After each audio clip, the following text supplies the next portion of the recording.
Hi everybody, this is Meenaz Banu, Assistant Professor of English, Islamia Women's Arts and Science College, Wanyambadi. Today, my topic of discussion is plagiarism. Well, uh, from this class, the student will understand, identify what is plagiarism,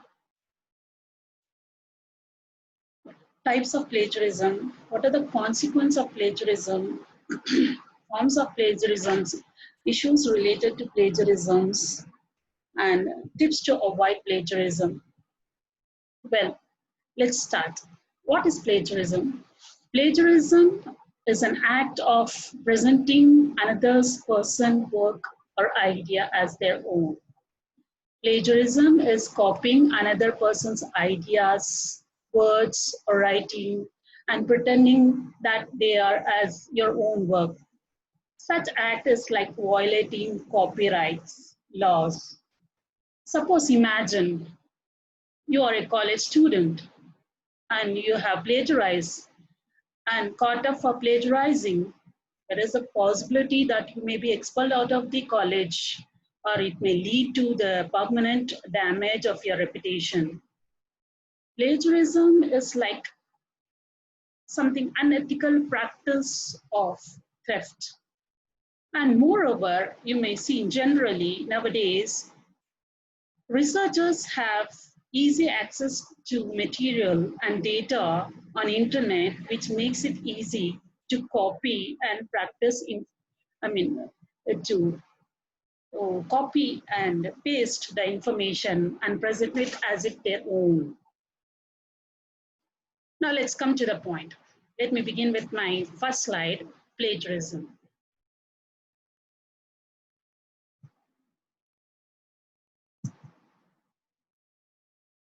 What is plagiarism? Plagiarism is presenting else work or ideas as your own with or without their consent by incorporating it into your work without full acknowledgement. It's just like copying somebody's work and producing as your own without their acknowledgement leads to plagiarism. Or it may, no matter it may be all published or unpublished material, whether manuscript, printed or electronic, whatever it may be, if you just copy, it leads to plagiarism. In other words, plagiarism is an unethical practice of using words or ideas of another author or researchers. So it is like an immoral act of copying somebody's words or ideas of other author or researchers. Okay. Plagiarism, the word plagiarism is derived from Latin word plagiarius. That means kidnapper. To plagiarize means to commit literary theft.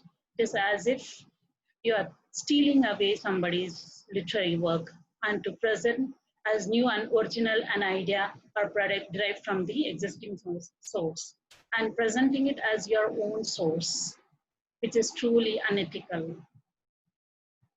Now, plagiarism involves two kinds of wrongs. What is that two wrongs? Let me see. Using another person's ideas, information, or expression without acknowledging the person's consent constitute intellectual. Exactly.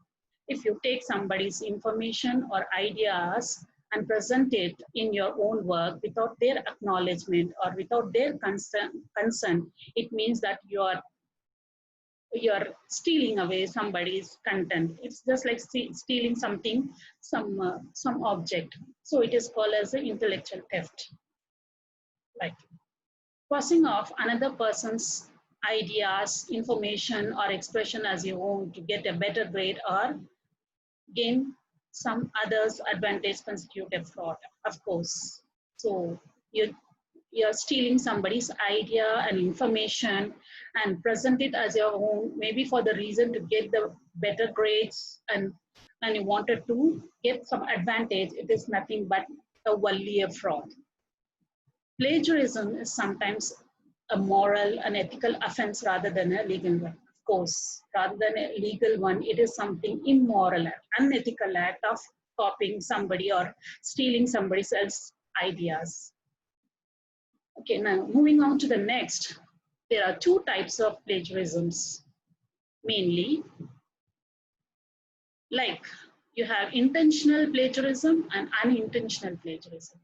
What is intentional plagiarism? Intentional is something which you do it deliberately, knowingly, that is called intentional plagiarism. Unintentional plagiarism, maybe without your knowledge, without your consent, accidentally you copy somebody's ideas.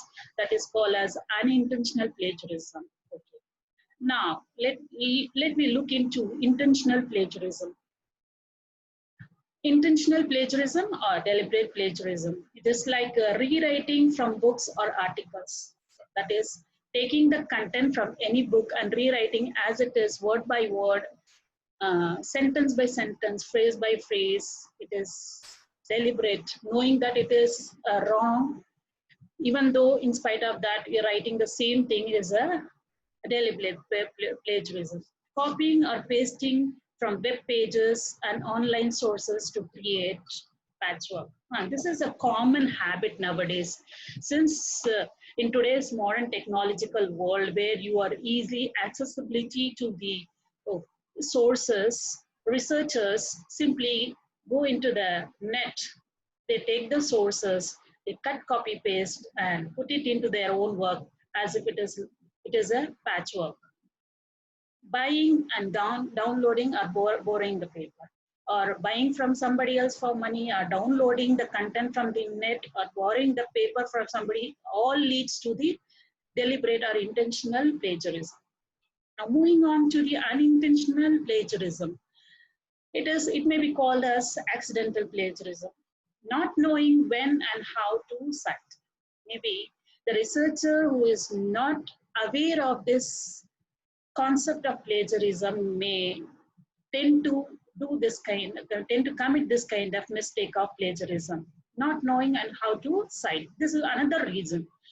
The researcher who is ignorant about the citing the information may commit plagiarism, not knowing how to paraphrase or summarize. Again, another thing is that if the researcher is incapable of writing on his own words, who have lack of communication skill in writing, he may tend to copy the same. That may lead to accidental plagiarism. Not knowing what common knowledge is, not knowing what is plagiarism is actually, maybe in that situation, the researcher may tend to commit plagiarism. Or recycling on old paper. This another accidental plagiarism is that the researcher would have published his article a long back and forget that he has done and given for the copyright, and again going for the reuse of the same paper may lead to recycling of the old paper. Okay, let me move on to the next slide. Now, what's the consequences of plagiarism? Well, what will happen, suppose, if you plagiarize? The charge of plagiarism is a serious one for all the writers. Of course, it is a really a legal blunder mistake you're doing by copying somebody's content. The charge of plagiarism is very serious.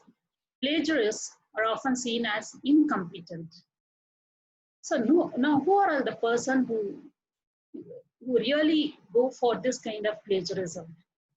So there are the people who are incompetent, who don't have that stuff, the knowledge, lacking in language skill may go for such kind of plagiarism. Or the one who is incapable of developing and expressing their own thoughts. Obviously, the person as same like incompetent, who is not able to develop or express his own thoughts, lacking in such skill, may go for plagiarism. Or the person who are worst or dishonest, insincere, willing to deceive others for their personal gain, also tend to plagiarize. And the person who are the deceivers, who are the cheaters, who wanted to have their personal gain, go for the plagiarism.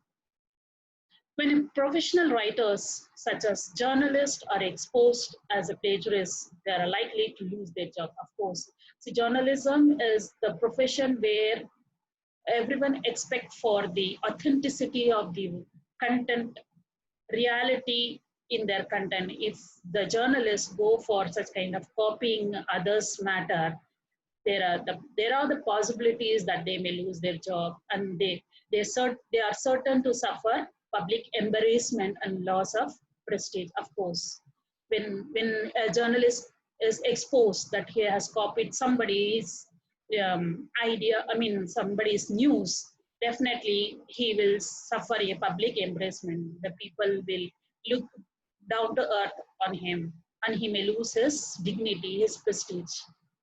Almost always the course of writer's career is permanently affected by a single plagiarism. Yeah, of course.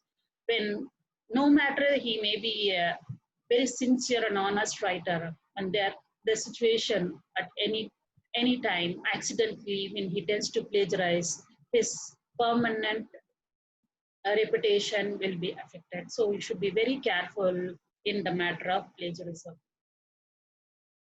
Okay, as far as students are concerned, what will happen if they plagiarize? Student exposed as a plagiarist may suffer severe penalties ranging from failures in the assignment or in the course to expulsion from the school. This is because student plagiarism does considerable harm. Of course, suppose if you are a student, you're in an education field. Suppose you copy somebody's content, there is a possibility you may face a severe penalty. Ranging from that, there is a possibility you may get a fail mark in your assignment. There is a possibility you may be expelled or removed from the school. There are many and more severe punishment can be given because of plagiarism. So we should be very careful. Students who plagiarize harm themselves. It is like once you have been caught red-handed, it is, yes, it is a really pathetic situation for the student, because he will be harming himself rather than the others. They lose an opportunity to learn how to write a research paper. So there is a possibility he may be detained from giving a chance to further proceed with his research work once he found out that he is plagiarized. Knowing essay form is essential to academic success. Plagiarism betrays the personal element in writing as well. Yeah, of course. Plagiarism is not only cheating others, but cheating your self-conscious. Gaining skill as a writer opens the door to learning more about and to yourself, and to developing a personal voice and approach in your writing. Yeah, of course. When you write honestly, it will give you not only the depth of knowledge, and it will open a door to learning to yourself and develop your personal capability, skill, rather than going for the plagiarism. It is essential for all the student writers to understand how avoid committing plagiarism. Yes, it should be taught in the educational institution, particularly in a higher education, what is plagiarism, because they may be aware of this severe offense and try to avoid it and protect themselves from being punished. Now, moving on to the next slide, I have mentioned 4 types of plagiarism to be avoided. What are the 4 types of plagiarism to be avoided? Like, first one is paraphrasing someone else's words and attempting to pass it off as your own. So, changing the sentence frame, rephrasing the sentence and presenting as your own sentence, but the idea may be same, and you present that source as your own, tend to lead to plagiarism. No matter if you have changed the sentences also, you are plagiarizing. Next, submitting someone else's work with your name on it. So this is a severe offense. So you are presenting somebody's else's work. It's just like copying somebody's work and giving your name. So it's like going to somebody's house and tell that it is mine. It is a legal offense. So copying somebody's ideas and sentences and writing your name is a severe plagiarism, I would say. Taking your own Next option, taking your own previously published work to which you have sold the rights and releasing all parts of it in a new work. This is a plagiarism. Yeah, of course.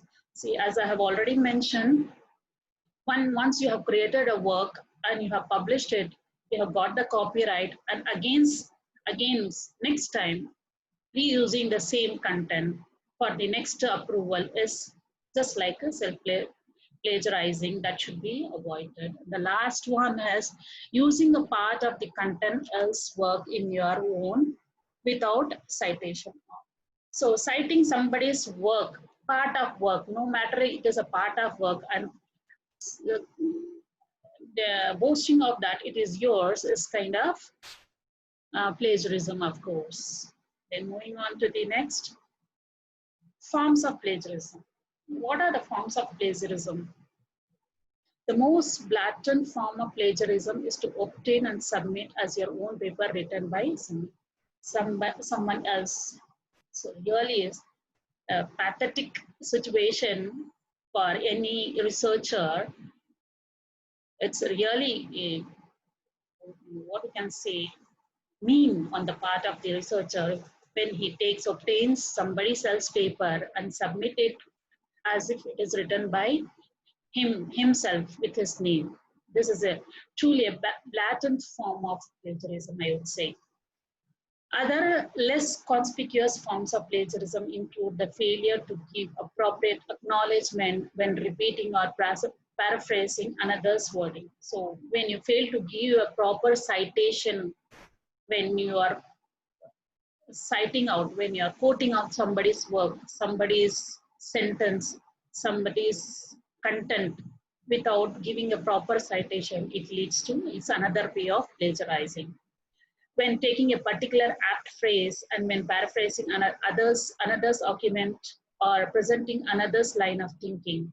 So it goes with the same meaning. If you are presenting somebody's argument or presenting somebody's line of thinking and presenting as your own with your own name without giving citation, without giving any acknowledgement, definitely it is a paraphrasing.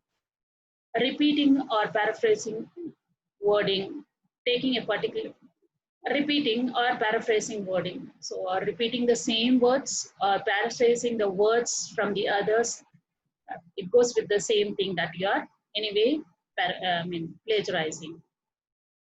Taking a particular apt phrase, no matter it is a particular phrase also, when you're copying from somebody else's work, it is mandatory that you give a citation or acknowledgement of somebody's work, give a credit to them. Paraphrasing an argument or presenting a line of thinking. So again, the same thing when you are paraphrasing an argument or presenting a line of thinking of somebody else and telling it as your own, definitely it means a plagiarism. Now, what are the related issues of plagiarism? Other issues related to plagiarism and academic integrity include reusing a research paper. So another issues that lead to the plagiarism, or as I mentioned, plagiarism include reusing of a research paper. What already you have submitted, you got the copyright, again you reuse the same paper, it leads to plagiarism. Collaborative work, when you're working with somebody else, with a partner, fellow worker, and you don't mention their name, their effort, then it is plagiarized. Research on human subjects on copyright infringement. Breaking of the rules. Research on human subjects, and usually this happens in the field of medicine. They find something, they do the research, they have found it, but you give your name. This is a kind of copyright infringement. That is a breaking of the rules of copyrights. Now we'll see in details about this kind of related issues. Reusing a research paper. If you must complete a research project to earn a grade in a course, heading in a paper you already earned a credit for in another courses, so if you have already completed one research work, you have got the credit for it, grades for it. Again, you are using the same paper, then it is a deceitful, then it is a cheating. Collaborative work. An example of collaborative work is a group project you carry on with the other students. As I have told you, if it is a collaborative work, there is a possibility that the other students or other co-worker may work in the research work, in the job done, but if you don't mention their name, again it is a kind of plagiarism. Research on human subjects. Many institutions have policies governing research on human subjects. So many institutions, they follow strict policies to maintain discipline and order, particularly in the human subject. Copyright infringement. Copying without the acknowledgement of the other author comes under copyright infringement law and legal offenses. There is a law and legal offenses, that is the if you break the law, that is the if you go for infringement, then definitely you will be punished. Now, tips to avoid plagiarism. How you can avoid plagiarism? First, understand what constitute plagiarism. You must first, if you go for the research work, it is the duty of the researcher to understand the concept of plagiarism. So you understand what constitutes plagiarism. Not only that, even you learn what does not constitute plagiarism. It's not enough that you learn what constitutes plagiarism. You should also know what does not constitute plagiarism. That will be more helpful for you when you're going for the research work. Then next, check out the rules regarding copyright. So when you're going for a research work, it is your duty to know the rules regarding to copyright. What is a copyright? What you have to do? What not you have to do? Learn how to properly cite references. This is another important point you have to take into consideration, is that you should know the methodology of citation. You must know the format of citing any sources. Learn how to paraphrase. So it is must, when you are going for a research work, you must know the art of paraphrasing. That means you must know to write or in your own words. So in that case, you have to develop the paraphrasing skill. Next important point is that review. So when you start writing a research work, it is mandatory that you review again and again, so that you get confirmed that the particular work which you are topic which you are working on is not written by anybody else, so that there should not occur accidental plagiarism. Okay, fine. We'll go to the next point, is that take advantage of your professor's knowledge. Of course, whenever you go for the research work, there is very obvious that you will be under the guidance of your guide. So you have to take the support of your guide, so as to avoid this kind of act of plagiarism. Okay, moving on to the next slide, summation. You have, these are the points I want to highlight, that you have plagiarized if you do this kind of things. You have plagiarized if you have presented wordings from the notes as if it were all yours. It means that you are plagiarized if you have presented the words and sentences of somebody else. In that case, you have plagiarized. While browsing the web, you copied text and pasted in your paper without quotation mark or without citing source. Of course, when you're taking somebody's content, somebody's ideas, somebody's sentences, somebody's phrase, without giving a quotation mark and without giving a proper citation, it definitely leads to plagiarism. So in that case, you are plagiarized. Okay, fine. You took someone's unique and apt phrase without acknowledgement. So you have taken something very predominant point, very important point or phrase, and written in your research work without even acknowledging the owner of the writer of that phrase. So in that case, you are plagiarizing. You are plagiarized. So you bought or otherwise acquired a research paper and handed in part or all of it as your own. So another situation where you fail to write the research on your own, and you go in easygoing way, like you bought the handy research work somebody else, either it may be full or in partial condition, and you present it as your own, that leads to plagiarism. So it's my advice that you take into account that you do your work honestly, tend to know all the rules and conditions when you enter into the research field, avoid being plagiarized, and do successfully. Thank you for giving me an opportunity to present my viewpoint on plagiarism. Thank you. Assalamu alaikum.